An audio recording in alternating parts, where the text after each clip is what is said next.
คณะบริหารงานศูนย์กลางสหพันธ์แม่หญิงลาวลงเคลื่อนไหวร่วมเวียกสหพันธ์แม่หญิงแขวงพงศาลีต้นไม้วันที่19สิงหาคม2026นี้ที่ห้องประชุมชั้น3สำนักงานปกครองแขวงสหพันธ์แม่หญิงแขวงได้จัดกองประชุมปรึกษาหารือการกะเกียมความพร้อมในการสร้างตั้งศูนย์ให้คำปรึกษาและปกป้องแม่หญิงเด็กน้อยอยู่แขวงพงศาลีมีท่านนางพันจินดาเล่งสวัสดิ์รองประธานคณะบริหารงานศูนย์กลางสหพันธ์แม่หญิงลาวเป็นเกียรติเข้าร่วมของทานอุคำตุลาพันธ์กรรมการประจำพรรคแขวงรองประธานคณะกรรมการปกครองแขวงผู้ชี้นำเวียกงานของเขตวัฒนธรรมสังคมขั้นแขวงมีทานนางคำมาลาสุวงศ์กรรมการพรรคแขวงประธานคณะบริหารงานสหพันธ์แม่หญิงแขวงบรรดาทีมงานจากศูนย์กลางและองค์การ UNFPR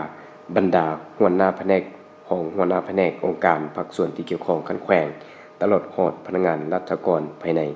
สหพันธ์แม่หญิงแขวงเข้าร่วมท่านนางคำมาลาสุวงศ์กรรมการพรรคแขวงประธานคณะบริหารงานสหพันธ์แม่หญิงแขวงได้รายงานด้านการกะเกียมความพร้อมการสร้างศูนย์ให้คำปรึกษาปกป้องแม่หญิง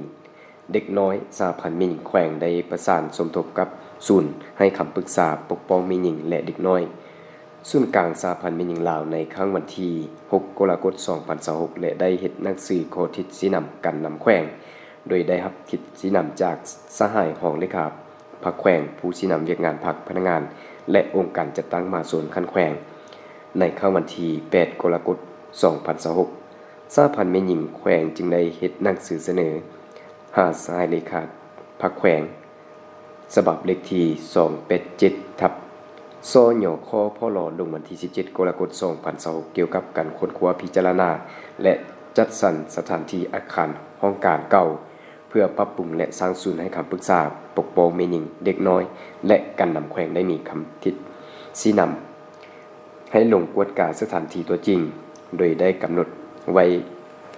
4จุดสถานที่ศูนย์พัฒนาครูโรงเรียนอนุบาลแผนกการเงินเก่าและสภาการค้า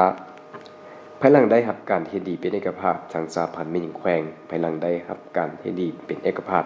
วิชาการที่เกี่ยวข้องลงกวดกาเก็บข้อมูลตึกอาคารตัวจริงและส่งข้อมูลให้ศูนย์กลางสหพันธ์แม่หญิงลาวเพื่อเป็นบนอิง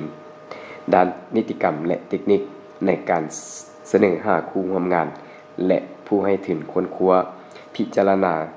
ซึ่งผ่านการ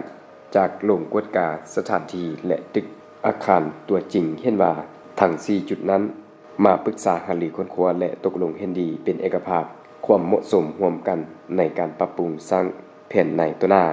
ในการบริหารการจัดเวียกงานของศูนย์และความยินยงของศูนย์พร้อมทางประกอบคำคิดคำเห็นอย่างกงไปกงมาจากนั้นทางศูนย์กลางสหพันธ์แม่หญิงลาวได้มอบกล้องถ่ายรูปและเครื่องก๊อปปี้เอกสารให้สหพันธ์แม่หญิงแขวงพงศาลี